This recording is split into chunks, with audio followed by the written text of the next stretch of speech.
അപ്പൊ ആരാണ് പോയത്, എപ്പോഴാണ് പോയത്, എന്താണ് അവസാനം കഴിച്ചത്? പോയതിന്റെ ഭർത്താവാണ്. മൂപ്പര് ഞങ്ങളെ കല്യാണം കഴിഞ്ഞ് 6 മാസം ഞങ്ങൾ ഒരുമിച്ച് ജീവിച്ച്. 6 മാസം കഴിഞ്ഞപ്പോ മൂപ്പർക്കൊരു പൂതി. അപ്പൊ 6 മാസം കഴിഞ്ഞപ്പോഴാണ് മൂപ്പർക്ക് പൂതി. ഗൾഫ് പോവാൻ. അത് ശരി, ഗൾഫ് പോവാൻ. അങ്ങനെ മൂപ്പരെ പൂതിയല്ലേ എന്ന് വിചാരിച്ചിട്ട് ഞാൻ എന്റെ പണ്ടങ്ങളെ മുഴുവൻ വിറ്റിട്ട് ഇയാളെ ഗൾഫിലേക്ക് പറഞ്ഞയച്ച്. ഇപ്പൊ 12 കൊല്ലായിട്ട് ഒരു വിവരവും ഇല്ല. ചിരിക്കരുത്. അല്ല, കരഞ്ഞതല്ലേ?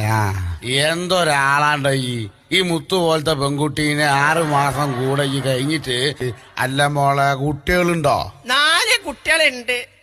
കല്യാണം കഴിഞ്ഞ 6 മാസങ്ങൾ ഒരുമിച്ച് ജീവിച്ച് 12 കൊല്ലായിട്ട് അവൻ ഗൾഫിലാണ്. ഇപ്പൊ 4 കുട്ടികളും ഉണ്ട് അല്ലേ?